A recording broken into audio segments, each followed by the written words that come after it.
الحمد لله رب العالمين أشهد أن لا إله إلا الله وحده لا شريك له وأشهد أن سيدنا ومولانا محمدا عبده ورسوله أما بعد فأعوذ بالله من الشيطان الرجيم بسم الله الرحمن الرحيم ووصينا الإنسان بوالديه حسنا وإن جاهداك لتشرك بي ما ليس لك به علم فلا تطعهما إلي مرجعكم فأنبئكم بما كنتم تعملون والذين آمنوا وعملوا الصالحات لندخلنهم في الصالحين ومن الناس من يقول آمنا بالله فإذا أوذي في الله جعل فتنة الناس كعذاب الله ولئن جاء نصر من ربك ليقولن إنا كنا معكم أوليس الله بأعلم بما في صدور العالمين وليعلمن الله الذين آمنوا وليعلمن المنافقين صدق الله مولانا العلی العظیم۔ یہ بات اس سورت کے شروع میں بتائی جا چکی ہے کہ یہ سورت مکہ مکرمہ کے ابتدائی دور میں، اللہ کے نبی کے ابتدائی دور میں نازل ہوئی۔ اس وقت کفار مکہ طرح طرح سے مسلمانوں کو اسلام سے ہٹانے کی تدبیریں کیا کرتے تھے۔ بعض طریقے تو جسمانی اعتبار سے تکلیف پہنچایا کرتے تھے اور بعض ذہنی ٹینشن دیا کرتے تھے اور مجبور کیا کرتے تھے کہ کسی طرح سے اسلام سے پھر جائیں۔ چنانچہ یہ آیت جو آج تلاوت ہو رہی ہے سورہ عنکبوت کی آیت نمبر 8 اور اسی طرح سورہ لقمان میں کی ایک آیت آ رہی ہے جس میں والدین اگر کفر و شرک پر مجبور کریں تو ان کی بات نہ ماننے کا حکم ہے۔ یہ دو آیتیں ایک خاص واقعے سے تعلق رکھتی ہیں، ایک خاص صحابی سے تعلق رکھتی ہیں، اگرچہ حکم عام ہے۔ ہو سکتا ہے کہ ان صحابی کے علاوہ اور 2-4 صحابہ کے ساتھ یہ واقعہ پیش آیا ہو جو اب بیان کیا جائے گا۔ واقعہ یہ ہے، اس آیت کے بارے میں کہا جاتا ہے کہ یہ آیت حضرت سعد بن ابی وقاص رضی اللہ تعالی عنہ کے بارے میں نازل ہوئی۔ پہلے یہ جان لینا چاہیے کہ حضرت سعد ان مبارک ہستیوں میں سے ایک ہیں جنہوں نے 18 یا 19 سال کی ایک دم نوجوانی کی شروعات میں اسلام کو قبول کیا۔ اللہ کے نبی نے ان کو دنیا میں جنتی ہونے کی بشارت دی۔ جو 10 عشرہ مبشرہ حضرات صحابہ اکرام ہیں، یہ ان میں سے ایک ہیں۔ یہ اپنی والدہ کی بہت زیادہ خدمت کیا کرتے تھے اور ماں بھی ان کو دوسری اولاد میں سب سے زیادہ چاہتی تھیں۔ جب حضرت سعد بن ابی وقاص نے اسلام قبول کیا اور ماں کو پتہ چلا کہ سعد مسلمان ہو گئے تو بہت ناراض ہوئی اور کہنے لگی تو نے تو باپ دادا کے دین سے تو نے کیوں منہ موڑ لیا، اور کہا کہ جب تک تو اسلام سے نہ پھرے گا، کفر کو نہ اختیار کرے گا، نہ میں کھانا کھاؤں گی، نہ پانی پیوں گی، نہ سائے میں بیٹھوں گی، میں یوں ہی مر جاؤں گی، تاکہ عمر بھر لوگ یہ نہ کہیں تاکہ عمر بھر تجھے لوگ یہ کہیں کہ تم ماں کا قاتل ہے۔ چنانچہ ایک رات ایک دن وہ بھوک ہڑتال پہ رہیں، حالت بگڑنے لگی، دوسرے دن بھی بھوک پر رہیں، ماں نے کچھ نہ کھایا اور کہا کہ جب تک میرا بیٹا اسلام سے نہ پھر جائے گا میں کھانا نہیں کھاؤں گی۔ لکھا ہے کہ یہ تاریخ کی پہلی مثال تھی بھوک ہڑتال کی، اس سے پہلے نئی لوگ بھوک ہڑتال کیا کرتے تھے۔ چنانچہ معلوم یہ ہوا کہ بھوک ہڑتال کرنا خالص کافرانہ ایک چیز ہے۔ اسلام تو یہ کہتا ہے آپ اگر اب مظلوم ہیں اور بدلہ لے سکتے ہیں تو آپ بدلہ لیجئے، اگر بدلہ لینے پر قادر نہیں ہے اور ظالم ظلم کر رہا ہے تو صبر کیجئے، اور جہاں تک دین محفوظ رہے وہاں تک دین کو محفوظ رکھیں، اور جہاں دین کے اوپر بات آ جائے تو اسلام کہتا ہے کہ آپ کو بھوک ہڑتال نہیں کرنی، آپ کو ہجرت کر جانا ہے۔ تو اسلام کے اندر تو صرف 3 چیزیں ہیں، اگر آپ مظلوم ہیں اور ظالم آپ کے مقابلے میں طاقتور نہیں، کمزور ہے، آپ کے اندر ہمت ہے کہ آپ بدلہ لے سکتے ہیں تو آپ اپنا بدلہ لے لیں، ظالم کے ظلم کا مقابلہ کریں اور قوت سے کیا جائے۔ لیکن آپ اگر کمزور ہیں، ظالم زیادہ مضبوط ہے، تو آپ، قرآن اور اسلام یہ کہتا ہے کہ صبر کریں یہاں تک کہ آپ دین پر قائم رہیں، جب دین پر قائم رہنا مشکل ہو جائے تو ہجرت کر جائیں۔ لہذا بات یہ بتائی جا رہی تھی کہ حضرت سعد بن ابی وقاص کی والدہ نے بھوک ہڑتال کی، ایک دن ایک رات گزرا، حالت خراب ہو گئی۔ جب دوسرا دن آیا تو ان کے آس پاس والوں نے ان کے منہ کو کھول کر ان کے منہ میں کچھ پانی ڈالا، اور اس کے بعد ان کی جان میں جان آئی تو کہنے لگی کہ اے سعد، تمہارا دین بھی تو ماں کی اطاعت کا حکم دیتا ہے، تو اگر میری بات نہیں مانے گا تو تیرا اللہ بھی تجھ سے ناراض ہو جائے گا۔ حضرت سعد بن ابی وقاص کو جب دین کی بات پتہ چلی، انہوں نے کہا کہ میں دین کی بات دین کے جانکار سے جا کر معلوم کروں گا۔ سخت پریشانی کے عالم میں رسول اللہ کے پاس آئے اور آ کر اپنا سارا ماجرا عرض کیا کہ اللہ کے نبی، ماں یہ کہتی ہے، دین یہ کہتا ہے، اب بتائیے میں عمل کس طرح سے کروں۔ اس پر یہ آیت نازل ہوئی جو آج تلاوت کی جا رہی ہے کہ فرمایا کہ وَوَصَّيْنَا الْإِنسَانَ بِوَالِدَيْهِ حُسْنًا، اے لوگو ہم تم کو وصیت کرتے ہیں کہ دنیا کے معاملات میں والدین کے ساتھ حسن سلوک کیا جائے،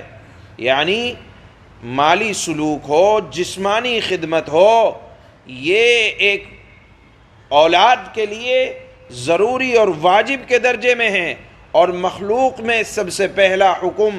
سب سے پہلی خدمت کا حکم اگر کسی کا ہے تو والدین کا ہے۔ لیکن اس کے ساتھ وَإِن جَاهَدَاكَ لِتُشْرِكَ بِي، اللہ فرماتا ہے اگر وہ والدین تجھ کو مجبور کریں کہ تو میرے ساتھ یعنی اللہ کے ساتھ شریک ٹھہرائے، مَا لَيْسَ لَكَ بِهِ علم، جبکہ کوئی قوی دلیل موجود نہیں ہے، تو اللہ فرماتے ہیں فَلَا تُطِعْهُمَا، اگر شرک پر ماں باپ مجبور کریں تو اب ان کی اطاعت نہ کی جائے گی۔ جب یہ آیت اتری اس کے بعد حضرت سعد بن ابی وقاص رضی اللہ تعالی عنہ ماں کے پاس آئے اور کہنے لگے، اے ماں، اگر تیری 100 جانیں بھی ہوں اور ایک ایک کر کے تیری جان نکل جائے تب بھی خدا کی قسم میں محمد صلی اللہ علیہ وسلم کی نبوت اور ہدایت کا انکار نہ کروں گا، اب تیرا دل چاہے کھا اور تیرا دل چاہے نہ کھا۔ یہ سن کر مایوس ہو گئیں اور بالآخر کھانا پینا دوبارہ شروع کر دیا۔ تو یہاں روایت کا یا آیت کا خلاصہ یہ ہے کہ ماں باپ اگر غلط بات پر مجبور کریں گے تو ان کی اطاعت نہیں کی جائے گی، لیکن اس کے باوجود ماں باپ اگر کافر ہیں، مشرک ہیں، تو ان کی خدمت میں کسی اعتبار سے کمی نہیں کی جائے گی۔ اس کو اللہ نے فرمایا کہ ہم نے انسان کو اپنے ماں باپ کے ساتھ نیک سلوک کرنے کا حکم دیا ہے۔ وہ ماں باپ چاہے کافر ہوں، مشرک ہوں، کوئی بھی ہوں، ماں کی خدمت کرنا، باپ کی خدمت کرنا اللہ نے اس کو واجب کیا ہے۔ لیکن اگر وہ دباؤ ڈالنے کی کوشش کریں تو پھر معاملہ الگ ہو جاتا ہے۔ اسی کو اللہ کے نبی صلی اللہ علیہ وسلم نے فرمایا لا طاعت لمخلوق فی معصیت الخالق، کہ خالق کی نافرمانی کر کے کسی مخلوق کی اطاعت کی اجازت نہیں ہے۔ آگے بتلایا جاتا ہے اس آیت میں کہ یہ دنیا کی رشتہ داریاں اور یہاں کے حقوق تو بس ایک دنیا تک محدود ہیں، آخر ماں باپ کو بھی اور اولاد کو بھی سب کو اپنے خالق یعنی اللہ کے پاس لوٹ کر جانا ہے۔ اس وقت اللہ بتا دے گا کہ اولاد اور والدین میں سے کس کی زیادتی تھی اور کون حق پر تھا، کون ناحق پر تھا۔ معلوم یہ ہوا کہ جو تعلق ہمیشہ قائم رہنے والا ہے یعنی اللہ سے، اس کو قائم رکھنے کی کوشش کرنی چاہیے۔ ہاں ماں باپ دنیا میں آنے کا ذریعہ ہیں تو دنیا میں ان کی خدمت کا جسمانی اور مالی حق میں سب سے پہلا حق ان کا ہے۔ آگے اللہ فرماتے ہیں کہ دیکھو جو لوگ ایمان لے آئے اور اعمال صالحہ کریں گے ہم ان کو نیک بندوں میں شامل کر لیں گے، اور جو لوگ ایمان لانے کے بعد اگر کبھی تکلیف آئی، پریشانی آئی، یہ کہیں کہ ہمارے اوپر پریشانی آ رہی ہے تو مسلمان ہو گئے، ہم اس وجہ سے پریشانی آ رہی ہے، یہ کہنا اللہ کو پسند نہیں آتا ہے۔ یہاں چونکہ کچھ دیہاتی لوگ جب شروعات میں مسلمان ہوتے تھے تو اگر وہ یہ دیکھتے تھے کہ ہمارے کاروبار میں برکت ہونے لگی، یا مسلمان ہونے کے بعد اگر ان کی بیویاں نرینہ یعنی لڑکے جننے لگیں اور مویشیوں یعنی چوپاؤں اور جانوروں کی کثرت ہونے لگی، کھجوروں کی ان کی کھیتی ہوتی تھی، اگر وہ فصل اچھی ہونے لگتی مسلمان ہونے کے بعد تو کہتے کہ یہ دین تو بڑا مبارک دین ہے، اور اگر اتفاق سے مسلمان ہونے کے بعد لڑکی پیدا ہو گئی، کاروبار میں گراوٹ آ گئی تو کہتے کہ اسلام تو منحوس دین ہے اور پھر جاتے۔ اسی طرح بعض لوگ بے دلی مسلمان ہو جاتے، لیکن جہاں دشمنان اسلام کا خطرہ بڑھتا تو پھر ڈر کر واپس یہ کہنے لگتے کہ ہم نے تو زبان سے کلمہ پڑھ لیا تھا۔ اللہ اس کے رد میں فرماتے ہیں کہ اللہ مسلمانوں کے ساتھ ہیں، اللہ کو سب معلوم ہے، کیا زبانی دعویٰ کر کے اللہ سے اپنے دلوں کا حال چھپا سکتے ہو؟ اللہ تو اعمال کو بھی دیکھتا ہے اور افعال کو بھی دیکھتا ہے اور زبان سے کہنے کو بھی جانتا ہے۔ اللہ اپنے سچے مومن کو کامیاب کرتا ہے، اور کون جھوٹا اور دغاباز منافق ہے اللہ اس کو بھی جانتا ہے۔ لہذا مسلمان ہونے کے بعد ثابت قدمی کے ساتھ دین پر عمل کیا جائے، چاہے کتنی بھی پریشانیاں آئیں، یہ پریشانیاں عارضی ہوتی ہیں۔ ان آیات کا خلاصہ یہ ہوا کہ دنیا کے معاملات میں ماں باپ سے حسن سلوک کرنا واجب ہے، ان کی مالی مدد کی جائے، جسمانی خدمت کی جائے، اگرچہ وہ کافر ہوں، لیکن اگر گناہ کے کام کی تعلیم دے تو اس کا نہ ماننا ضروری ہے، خواہ وہ کتنا ہی اصرار کریں۔ اللہ کے معاملے میں کسی تعلقات کی پرواہ نہیں کرنی چاہیے۔ اس آیت سے یہ بھی عبرت حاصل کرنا چاہیے کہ جب ہمارے ہاں اگر اولاد یا رشتہ دار شادی بیاہ کے موقع پر کسی ناجائز رسم و رواج کا حکم دیں تو آپ کو جب ماں کی اطاعت کا حکم نہیں ہے گناہ کے کام میں تو اعزاء اقربا اور رشتہ داروں کی بھی بات نہیں مانی جائے گی گناہ کے کام میں۔ آج اگر کہا جائے کہ بھائی فلاں موقع پر فلاں کام نہ کرو تو کہتے ہیں خاندانی دباؤ تھا۔ ارے اللہ نے اللہ کی نافرمانی میں ماں کی اطاعت کا حکم نہیں دیا تو اعزاء اور اقربا جو بیجا رسم و رواج کرنے پر مجبور کرتے ہیں ان کی بھی بات اللہ کے مقابلے میں نہیں مانی جائے گی۔ یہ ان آیات کا خلاصہ ہے جو آج پڑھی جا رہی ہیں، اور آج ہی کی آیت میں یہ بات آ رہی ہے کہ اسلام لانے کے بعد اللہ جانچتے اور پرکھتے ہیں، لہذا اگر دیندار بنتے ہوئے کبھی پریشانیاں آئیں تو اس کو برداشت کرنا چاہیے، زبان سے کفریہ الفاظ نہ نکالنے چاہیے۔ اللہ فرماتے ہیں وَوَصَّيْنَا الْإِنسَانَ بِوَالِدَيْهِ حُسْنًا وَإِن جَاهَدَاكَ لِتُشْرِكَ بِي مَا لَيْسَ لَكَ بِهِ عِلْمٌ فَلَا تُطِعْهُمَا إِلَيَّ مَرْجِعُكُمْ فَأُنَبِّئُكُمْ بِمَا كُنْتُمْ تَعْمَلُونَ۔